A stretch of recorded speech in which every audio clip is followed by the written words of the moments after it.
Inze nali mbeera mu Kisenyi nga gye nsula. Nali nsula Kabalaza.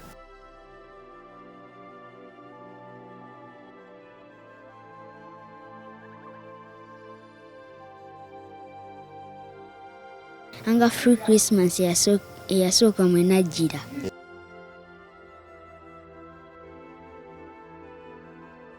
Ku street eyo bangi nnyo abatuzoleya, bangi nnyo abazoleya.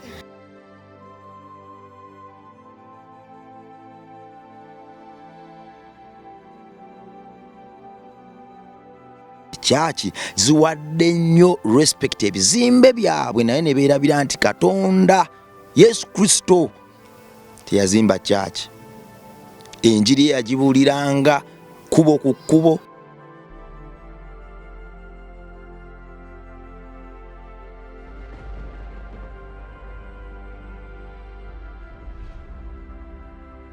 Kubiriza Mothers Unions mu nsi endala zonna okwetooloola ensi okwegatta ku Mothers Union ye Sweden okusinza mu Luganda.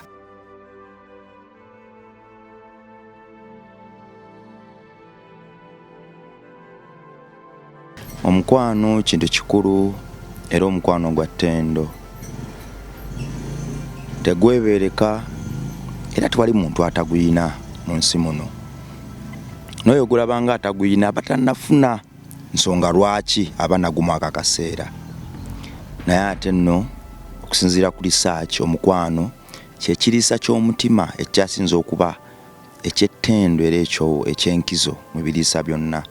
Era kye kiriisa ky'omwoyo ekyasinza okuba eky'enkizo. Ate era bwe tudda mu research eriffe ab'omwoyo omukwano kye kisumuluzo kyokka ekirituyingiza mu bwakabaka bwe obw'omu ggulu. Tutegeeza oyo kitaffe yatutonda, oyo taata yatutonda era oyo yatusindikira omwana w'omu Yesu Kristo ajja atufiirire. Gwali mukwano gwe yakozesa era gwatubanja gwokka. Mu Matthew 25:35 yakitwoleka ne mu John 15:12 yakitwoleka.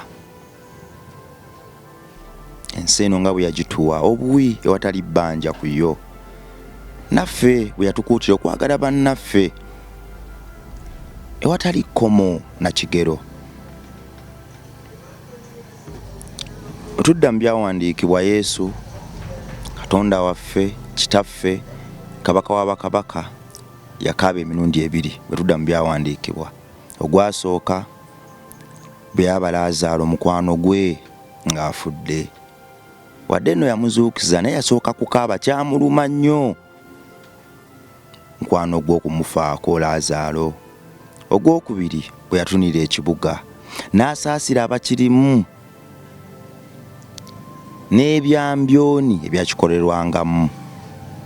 Yakaaba olw'omukwano gwe yalina ku bantu abakirimu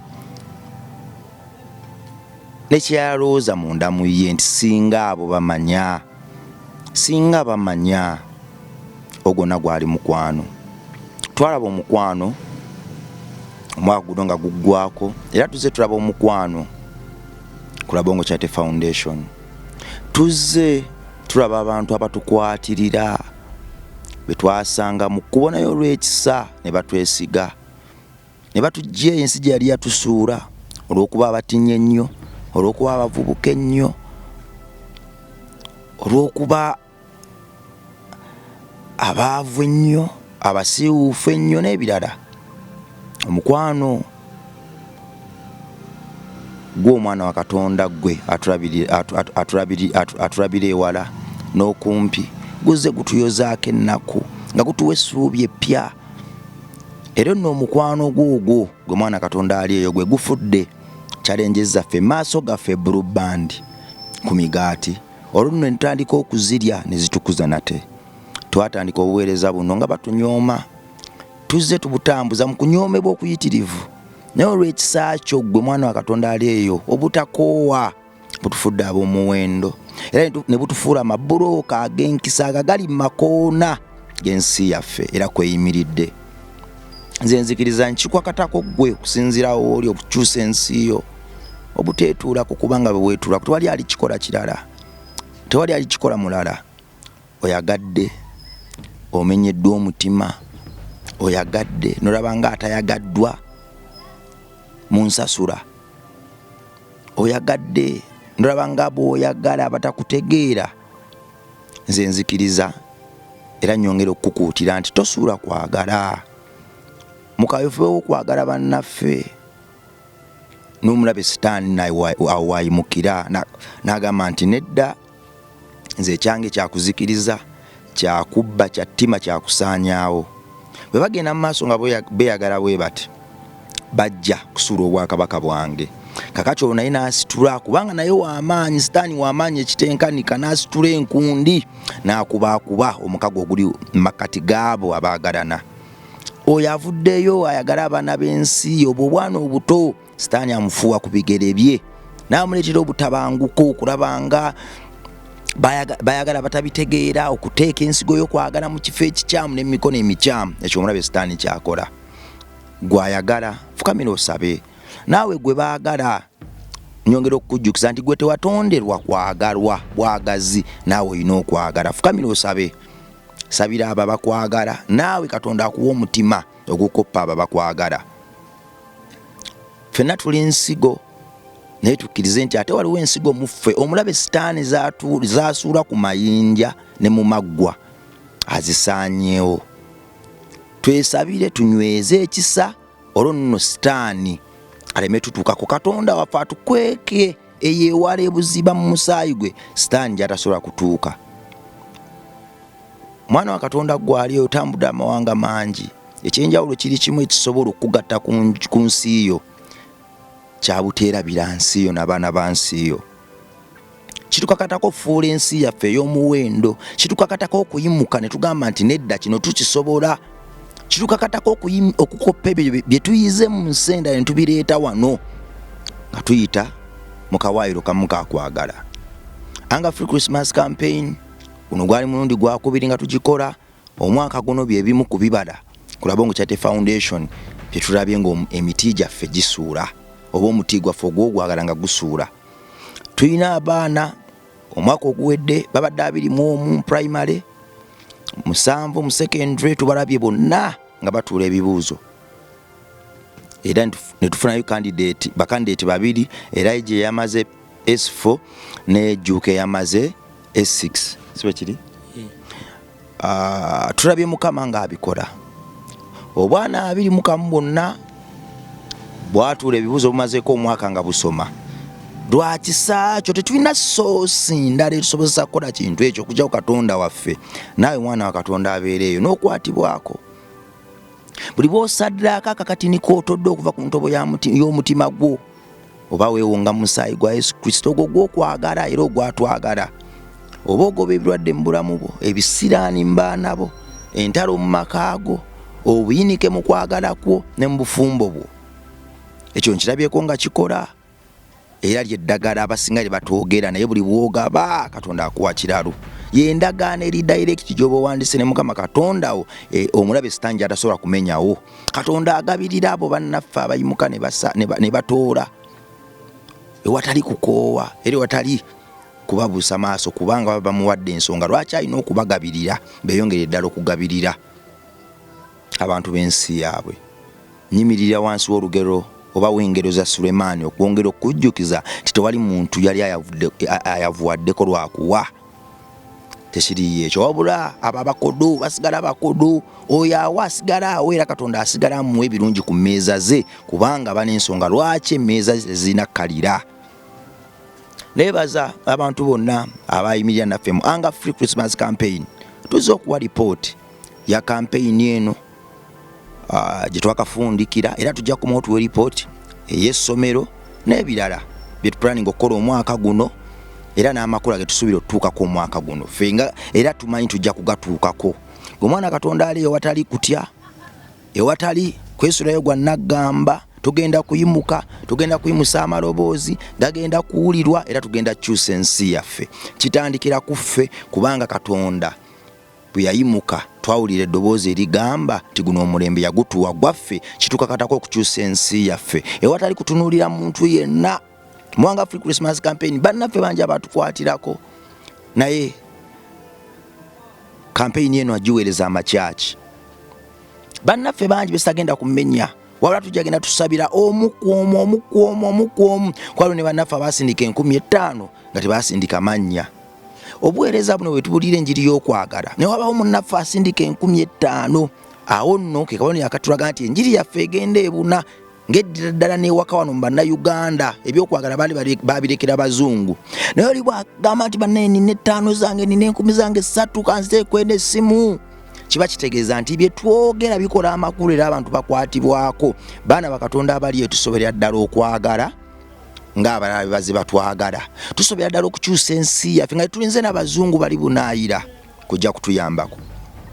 Mothers Union Sweden okusinza mu Luganda saagala kukomawo kubeebaza era saagala kulekerawo kubeebaza. Saagala kufunza bubaka wange bubeebaza wadde ng'olumu time enimitinga ne ngamba ate munaisisisule wano bannange mbeebaza President Dorothy weebale nnyo kubanga for the first time nalaba church nga ziyimuka zijje zituyambeko. For the first time nalaba Kataraso church wano Makindi wetusabira ne church ye Sweden. Mothers Union ye Sweden okusinza mu Luganda yayimuka, abakyala bayimuka on the short notes kuba twabagwako bugwi ne tukoola tuyita mu president waffe omulungi Mama Dorothy bambi ne bayimirira n'emitwalo 19. For the first time obuweereza buno bwali bunyoomebwa. Abantu bwe bali barabanga oba abavubuka ennyo abalala batujajinga nga bagamba tubinoonyamu ssente abazungu batuwa ssente. Bwe twava ne tubagamba nti tewali muzungu yali atuwadde ku ssente okuggyako abaana bannambi abaana ba Adamu ne baddugavu bannaffe abategera olulimi olwetwogera obulungi bebaze batukwatirako mu buweereza buno. Tukozesa art ne craft, tutunda bucakalacyakala obwo obugatto obusawo, tusiiga ebifaananyi olina mwagalwawo ali oyagala mu surprisinga byonna tubikola. Awo nno wali reliable source of income naye kiri nti ate olumu ensawo tezitambula, ebifaananyi tebitambula n'obugatto lumu na lumu bajja ne bagula, tulina osasula bills, rent n'ebirala mu kifo kino okuyimirirawo. Awo no wetwaddira ku mulanga gwaffe ogwogamba ani akwatiddwako gwawulidde enjiri n'omulamu oguli mu kifo kino.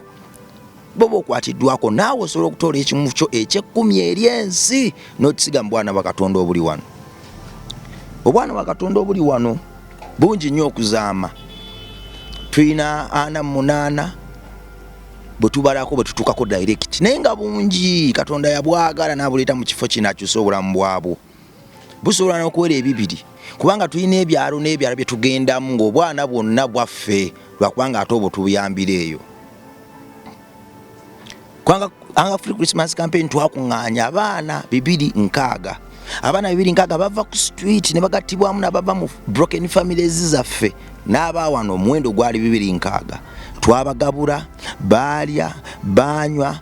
This time twakozesa amaanyi matini nnyo okusinziira ge twakozesa for the first time omulundi guli ogwasooka ne kiba wadde nga this time tetwagaba ngoye, tebasala nviiri, tebafuna ngatto naye twalya nabo Christmas, twabagabula bwe baalya amaloboozi gafuluma ne soda ne bamunaabanako.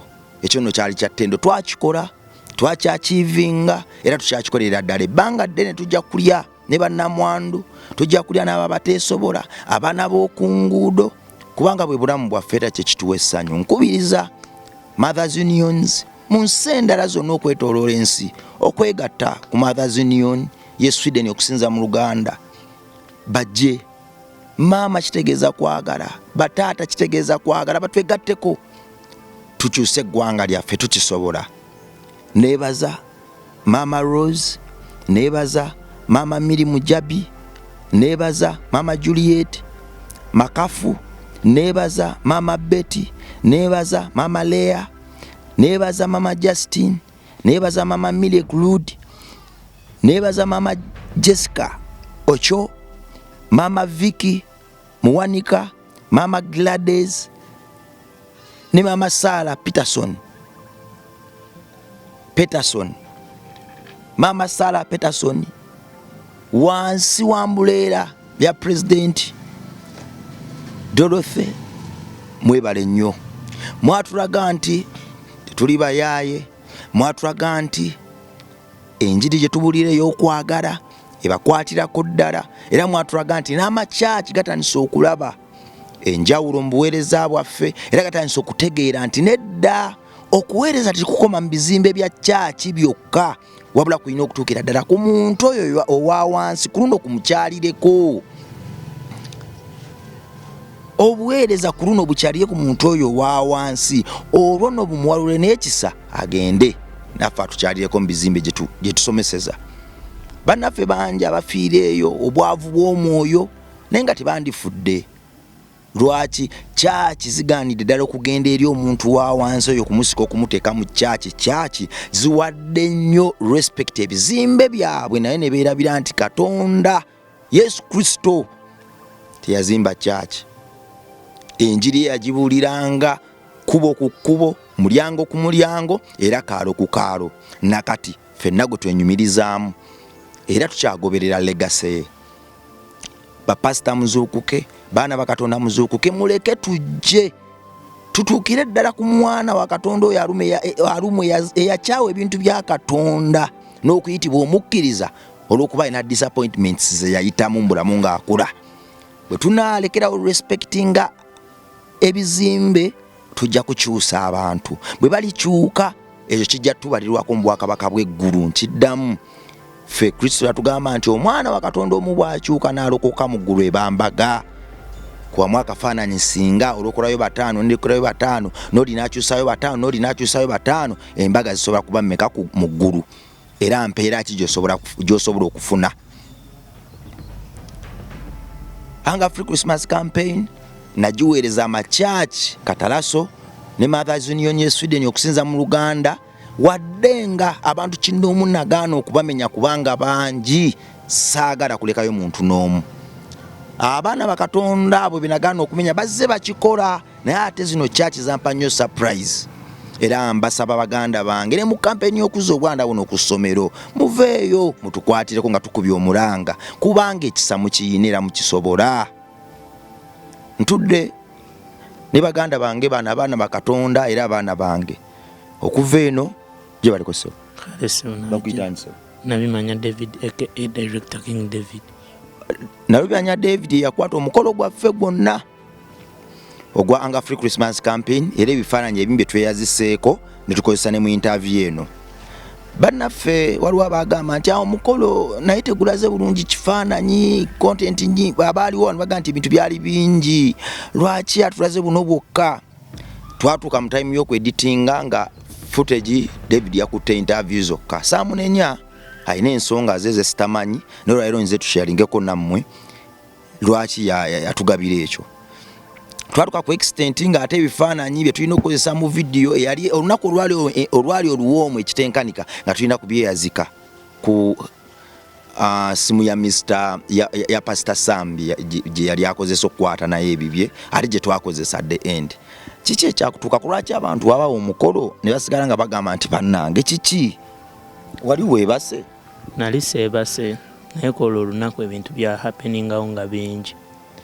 Nalina okukwata interview ate nalina okukwata adlib ate nga nyina kamera emu, kitegeera nga sisobola kukozesa kamera okukwata interview ate nga nyina n'okukwata at the same time nga nyina okukwata adlib. So ekyo kye naba wacha ekyo kye bagamba mpuno gundi tezaaliwo kyali obuzibu bwali ku kamera, nti kamera yali emu naye ate nga tulina happenings nyingi ze tulina okukwata. Oba omukolo gwakulemerera wali okuteeka ku mukolo omunene ogusingako awo ogwo wasooka okukwata? Ogwo nasooka okukwata, naye era ne ku mikolo gye nzize ndaba omuntu taba na kamera emu, ate si aba ne kamera mmeka 2 esobola omuyambako waneeno ne wane ewalala. Sisobola kukozesa kamera eyokka okukwata omukolo mulamba gonna, kitegeeza mba neetaagayo kamera nga 2 okuwamuko omuntu wange gwe mbanjigiriza ankwatireko nange master okuba nga nkwata ekintu kye baagala okukwata. Okola Menjuk Foundation? Ndi editor ate ndi cameraman. Interview zino zonna ze balaba baganye nti gwazikwata? Nzazikwata ate nzaze editing. Olina emyaka ena? 16. Wavaawo okujja wano? Ku street. oli mu pitch nze mu P7 nze mu P7 tusobabuzeeko mu luzungu baganye nti yenze director King David nyenze mu P7. Good evening, good morning, good afternoon kubanga gondi za njawulo. Now I'm promoted to primary 7 and I'm a director of videography and photography here at the Rabongo Charity Foundation.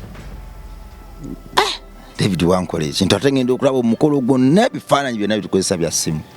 Ekituufu kyo twetaagayo kamera endala kyekituufu. Kamera emu temala.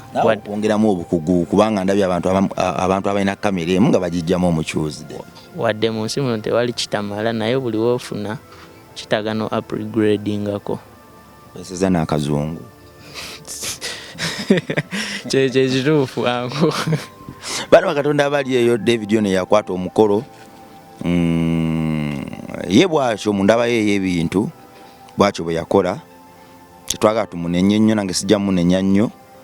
Ate n'ekyokuba nti gwe mukolo company Director King David kyasookerako kukwata.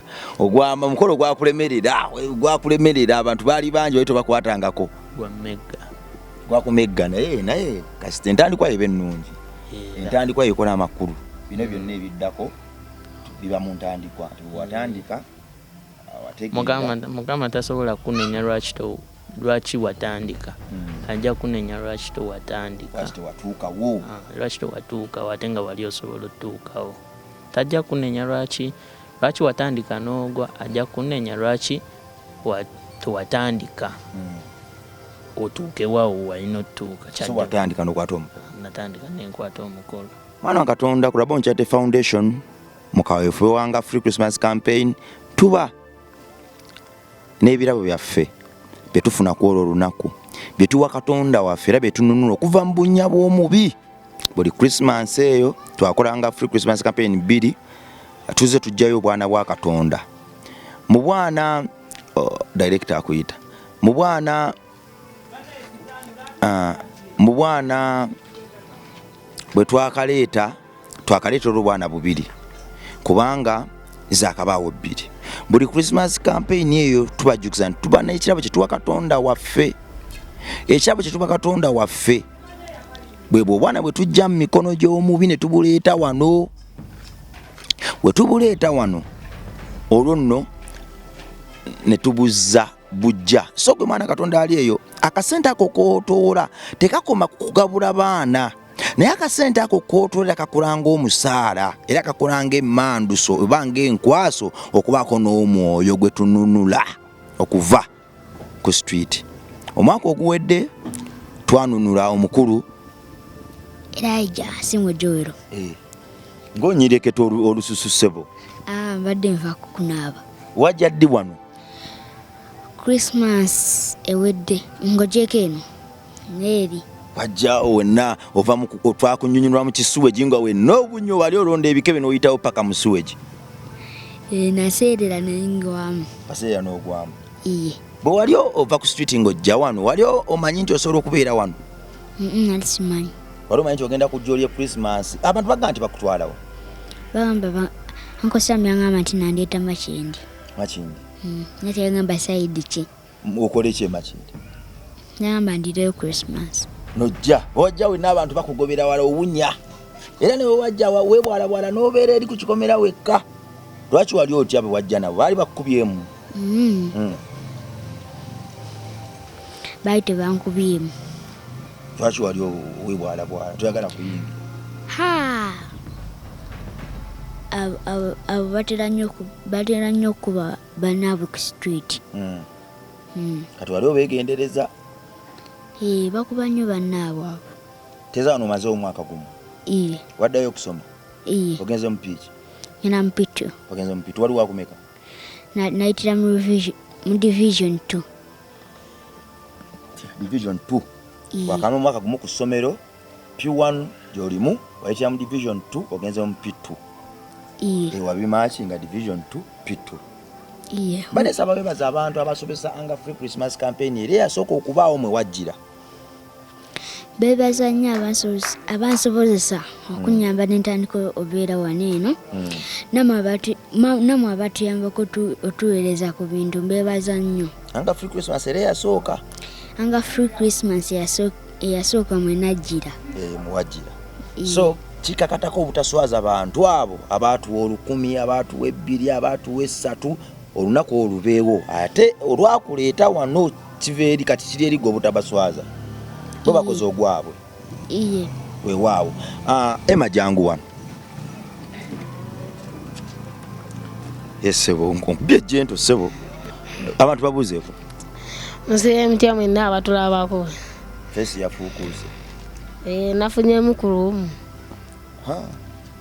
nina kufunira eddagala ly'obumu ku mawulu luno lwonna luli eno lwonna lunkutte nzenna kale atofaayo kakati Emma erinnya ly'ettuufu gwani nze Sekyewa Alvin Sekyewa Alvin ono kyekirabo kyaffe kye twafuna ku Christmas era gwe mwana Katonda ali eyo Sekyewa Alvin akasente ko kuwakwata n'otuwa ke kamusobozesa okuva ku kkubo najja wano kyekirabo kye twafuna Christmas eno nga free Christmas campaign.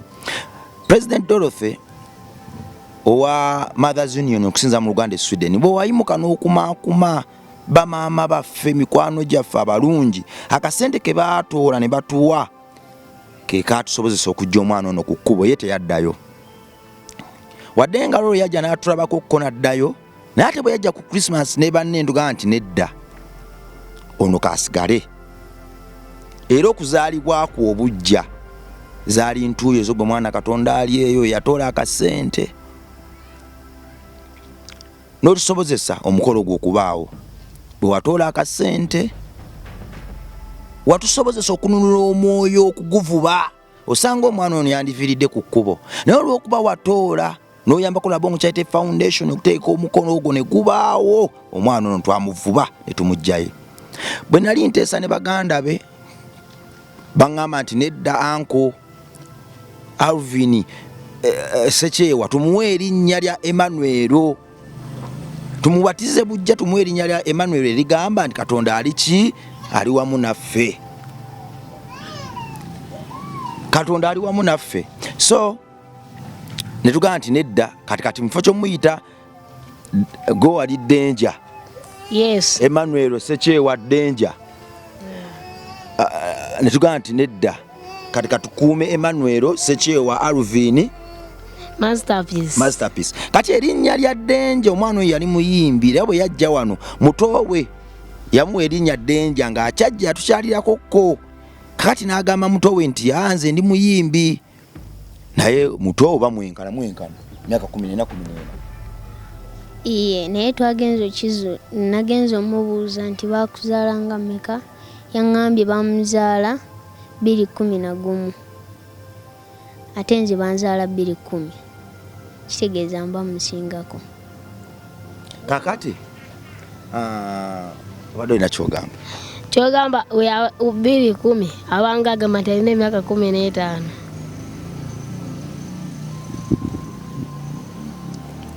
211 kakati nze banzaala 210 guneno omwaka ndaweza 15 kakati kale lwaki wamutuma wali wamutuma yali yeeta linnya ki yali yeeyita Gaza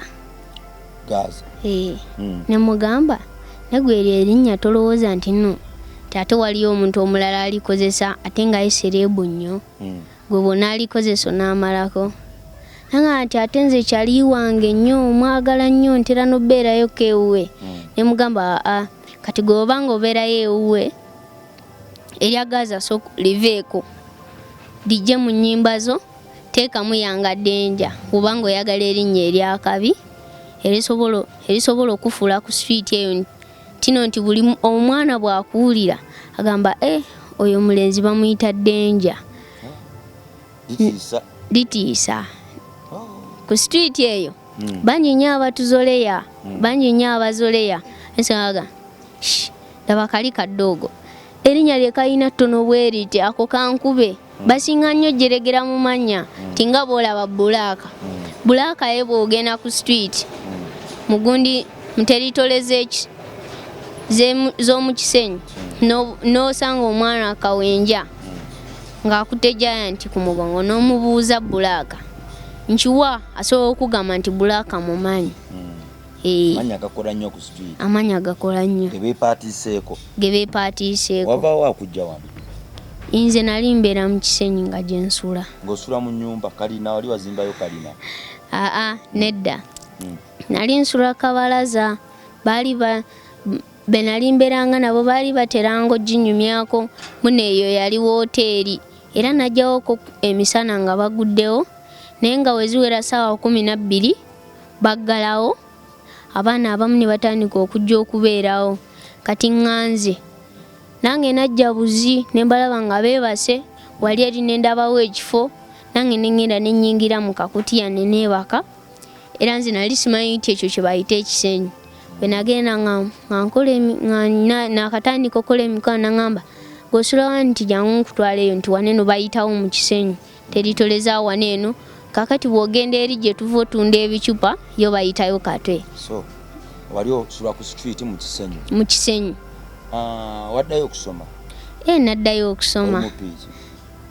Na promotingiddwa. Wagenze mu PG? P3. Baby? P3. P3. Wadde wakumeka? Nakutte Division 1. Division 1. Okola mulimu ki ku ssomero? Ku ssomero? Ku ssomero nze ndi head boy. Oli head boy ku ssomero? Iye ndi head boy.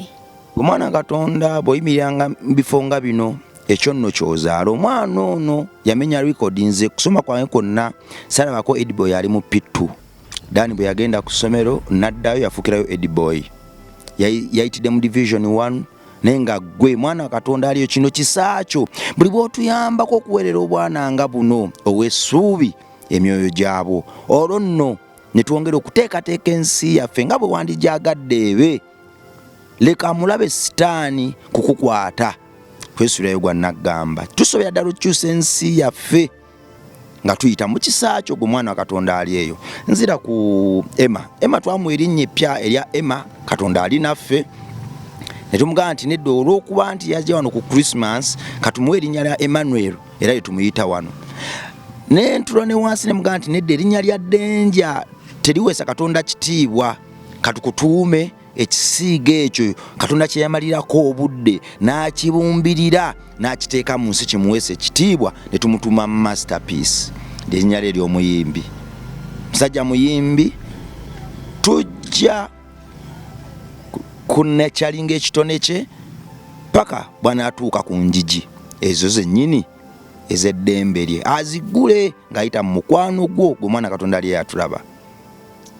So ono twamufuna ku Christmas eno kye kirabo kyo President Dorothy wakuba omulanga Katalaso Ministries n'abaana ba Katonda mwenna abaayimuka bwe mwayimuka mwawonya omwana ono amagombe mwamuwonya street mwamuwonya amakomera era omwoyo gwe mwagubumbirira ne mumuzza bujja nate yadda bujja. Elijah kampeyini eri yewe yajjira musajja yalongooka era ali mu Sunday school bangambe yakulira n'abazina empere. Ndi mukwaya nesiza akulira abazina empere. Ani akulira abazina empere abafumita ebiteke ebigere mu ttaka? Simanyi. Omanyi? Iye. Oba omusajja? Nsentera gikubamu. Gikubamu? Weewaawo. Tugenda kukomawo gwe mwana wa Katonda aliyo ne kampeyini yaffe ey'okuzza abaana ku ssomero. Tuyambe eddoboozi eyo likukwate ko tetusobola ffenna naye bwe twegatta tusobola okukyusa ensi yaffe era esobola okufukira ddala ey'omuwendo ekitenkanika. Tozinga mikono, leka amaloboozi g'okwagala gafulumire emikono gyo ne mu bikolwa byo tufunire ddala omukwano oguliko ekikolwa. Awo osinzidde osobola okusinziirawo okukyusa ensi yo. Kijja kuba kibi nnyo okukomawo ewaka ng'ozze kuwummula mu Pearl of Africa akaana akatoka kukuba eppeeva ku mutwe ofe naye nga keeko kewagayaalirira okujja ku street bwe wawulira eddoboozi bwe weezingako n'otayimuka. leka tube neggwanga lye bayita Pearl of Africa nga n'abantu abalirimu nabo baddembe ekiteekanika amakula gennyini. Leka tubenga bwe tuva ebweru okukola bwe tujja mu nsi yaffe okuwummulako tutambula ng'ensingo zaffe ziri waggulu proudly nga tuli bannayuganda balina eddembe n'ekisa. Leka tupreventi ng'obwana bw'eggwanga okufuuka ensolo ng'oyita mu tukwatirako. Ebifo nga bino byetaaga kisaakyo tetubirekera bazungu.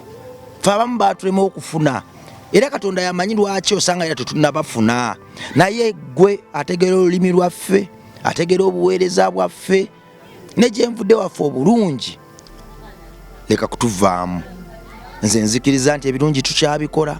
Campaigns ezijja kamu gwe muganda twegatte olwono tulikyusa ensi era tulitumbiza abaana b'eggwanga. Ensi be yamenya naye bajjako buli ddembe lyabwe ery'obwana tuli bayambusa ku nsozi ze hope z'essuubi nate era baliyimirira ku nsozi ezo ne batunula mu biwonvu bakyuse eggwanga lyabwe nga beesigamira ddala ku bigambe bye twabagamba n'okwagala kwe twabasomesa.